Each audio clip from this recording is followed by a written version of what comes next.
Hello students, अब errors chapter जो हम पढ़ रहे थे उसी को आगे कंटिन्यू करते हैं।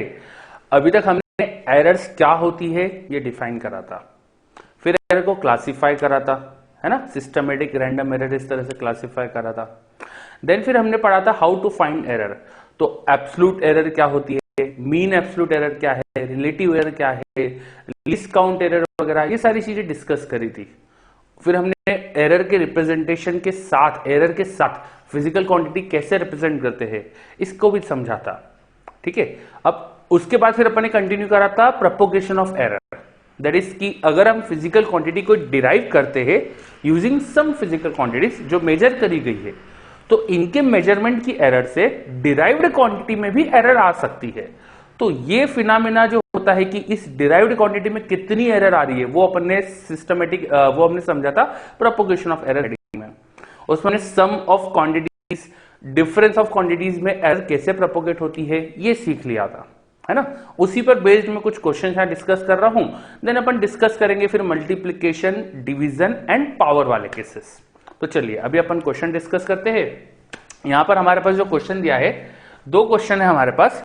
First question is if sides of a triangle are, sides देखिए हमको, देखिए ट्राइंगल की, फाइंड इट्स पेरीमीटर। बहुत ही सिंपल क्वेश्चन है, इसी का मैंने एग्जांपल भी लिया था कई बार आपके सामने। हमें एक ट्राइंगल की साइड्स दी है, उसका पेरीमीटर पूछा है। ऑफ कोर्स पेरीमीटर कैसे निकालते हैं, तो साइड्स का सम करके निकालते हैं। नाउ पेरीमीटर डिराइव्ड क्वांटिटी हो जाएगी हमारे पास, because it is derived from the sides. तो तीन साइड्स जो दे रखी है वो मैं मान लेता हूं एबीसी, है ना। अब हमारे पास क्वांटिटीज का एडिशन है, क्वांटिटीज का एडिशन है। तो देखिए सबसे पहले तो अपन पेरीमीटर निकालते हैं, फिर उसमें एरर कितनी वो फाइंड कर लेंगे। आप अगर क्वेश्चन पढ़िए तो आपको दिखेगा कि साइड्स में एरर के साथ रिपोर्ट करी गई है। हर साइड को उसकी एरर के साथ रिपोर्ट करा है, हर साइड को उसकी एरर के साथ रिपोर्ट करा है। तो सबसे पहले तो पेरीमीटर कितना आएगा, इस एरर को ध्यान नहीं रखते हुए, इसको छोड़ते हुए मैं देख लेता हूं कि भाई इन साइड्स का सम विच इज पेरीमीटर वो कितना आएगा। तो इट विल बी साइड्स का सम कर दिया अगर, तो 10.0 प्लस 6.0 प्लस 8.0, तो it will B 14 and 10 that is 24। तो 24.0 सेंटीमीटर ये आने वाला है हमारे पास पेरीमीटर। तो पेरीमीटर की वैल्यू तो निकाल दी, अब क्या ऐसे ही रिपोर्ट कर दे, तो आंसर इज नो। बिकॉज हमें जब साइड्स एरर के साथ रिपोर्ट करके दी गई है तो हमें पेरीमीटर भी एरर के साथ रिपोर्ट करना चाहिए। तो पेरीमीटर की एरर भी फाइंड करना चाहिए। अब वो कैसे निकालो पेरीमीटर की एरर, तो इसको डिफरेंशिएट कर सकते हैं। खैर मैंने आपको फॉर्मूला डिराइव करा दिया था लास्ट क्लास में, लास्ट वीडियो में। अपन अभी इसको डिफरेंशिएट करके फिर से डिराइव कर लेते हैं। तो अगर मैं इसको डिफरेंशिएट करूं इक्वेशन को, तो p का डिफरेंशिएशन इज dp।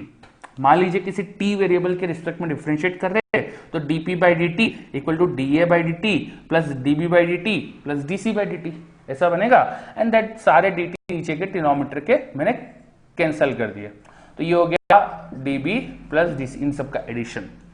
ये इक्वेशन मुझे बता रही है कि p की स्मॉल चेंज को, p के स्मॉल चेंज को हम लिख सकते थे a का स्मॉल चेंज प्लस b का स्मॉल चेंज प्लस c का small change. And errors are nothing but small changes. Errors छोटी होती है, अपन मान के चलते हैं। देखिए आप सारी क्वांटिटीज की एरर भी देख लीजिए, क्वेश्चन में हमको छोटी ही दी गई है in compare to the length. तो इन सबको छोटा ही मान के हम इस इक्वेशन को देख के बोल सकते हैं कि error in p it will be equal to error in a plus error in b plus error in c। तो पेरीमीटर की एरर मिल जाएगी मुझको अगर मैं a b c क्वांटिटीज की एरर को सम कर दूं। सम कर देते हैं, a क्वांटिटी की एरर, b क्वांटिटी की एरर और c क्वांटिटी की एरर। दिख रहा है हमको क्वेश्चन में कितनी है, तो I am just adding this. तो जस्ट मैंने ऐड करके लिख दिया 0.1 प्लस 0.1 प्लस 0.2 0.4 सेंटीमीटर। तो मुझे पेरीमीटर की वैल्यू भी मिल गई, उसकी एरर भी मिल गई। तो मुझे जो आंसर अब रिपोर्ट करना चाहिए वो होना चाहिए पेरीमीटर की value plus minus error in it. इस तरह से फाइनली मुझे आंसर रिपोर्ट करना चाहिए। हमने पेरीमीटर फाइंड करने के लिए जो मीन वैल्यूज दे रखी थी रेडियसेस की, सॉरी साइड्स की, वो यूज कर लिया मैंने। तो साइड्स का सम करके हमें पेरीमीटर मिल गया। देन फिर उसकी एरर और निकाल लिया हमने इस इक्वेशन को डिफरेंशिएट करके। तो वैसे तो फॉर्मूला आपको बता ही दिया था कि जब एडिशन करते हैं फिजिकल क्वांटिटीज का या डिफरेंस लेते हैं तो एब्सोल्यूट एरर्स ऐड हो जाती है। तो देखिए वही हुआ, एब्सोल्यूट एरर्स का एडिशन, रिजल्टेंट क्वांटिटी की एब्सोल्यूट एरर आ गई। तो इस तरह से हमने पेरीमीटर फाइंड कर लिया। चलिए, तो इसमें हमने और एडिशन में कैसे एरर प्रोपोगेट होती है ये भी सीख लिया। अब अगला एग्जांपल देखते, अगला क्वेश्चन देखते क्या है हमारे पास।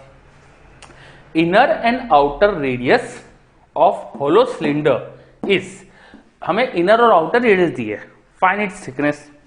एक सिलेंडर है, इस सिलेंडर का सिलेंडर हॉलो है, इसकी आउटर एंड इनर रेडियस दे रखी है और हमको उसकी थिकनेस पूछी है।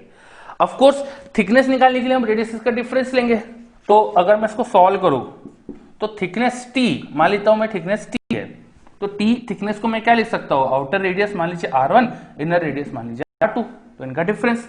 तो अगर ये आउटर रेडियस और इनर रेडियस की वैल्यू लिख दूं, this is 15.0 minus 12.0, so it will be just 3.0 centimetre. तो ये तो हमारे पास थिकनेस आ गई, पर अगेन हम इस तरह से आंसर रिपोर्ट नहीं करेंगे, बिकॉज हमें रेडियस जब एरर के साथ रिपोर्ट करके दी गई है तो हम फाइनल आंसर भी एरर के साथ रिपोर्ट करेंगे। नाउ एरर का रिलेशन निकालते हैं।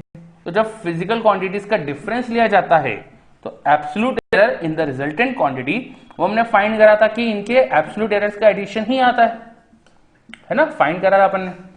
इसको अगर डिफरेंशिएट कर दे तो हमको मिलेगा dt equal to dr1 minus dr2 and minus dr2, क्योंकि वो हम मैक्सिमम एरर निकालना चाहते हैं तो नेगेटिव क्वांटिटी को हम उसकी एरर को नेगेटिव पुट कर देंगे, जिससे यहाँ पॉजिटिव ही आ जाएगा, तो maximum possible error in T मिल जाएगी। तो हमें पता चल गया मैक्सिमम एरर इन टी वो हो जाएगा error in R1 plus error in R2।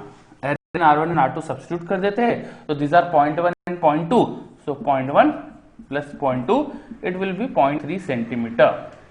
Hence thickness भी आ गई, उसकी एरर भी आ गई, तो फाइनल आंसर हम रिपोर्ट कर सकते हैं it will B 3.0 plus minus error in it which is 0.3 centimetre. अगर हमको परसेंटेज में एरर रिपोर्ट करना है तो वी विल दिस एरर जो है उसको डिवाइड कर देंगे हम वैल्यू ऑफ थिकनेस से 0.3/3, it will be 0.1 into 100, so 10% error आ जाएगी यहाँ पर, परसेंटेज एरर। ऐसे यहाँ भी परसेंटेज एरर निकाल सकते थे आप।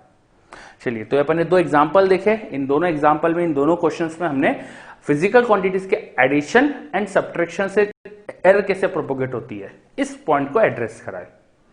अब और थ्योरी को आगे बढ़ाएंगे हम, एडिशन के बाद डिवीजन, मल्टीप्लिकेशन, डिवीजन, पावर, इन तरह के केसेस में एरर कैसे प्रोपोगेट हो रही है इस पॉइंट को डिस्कस करेंगे। Thank you.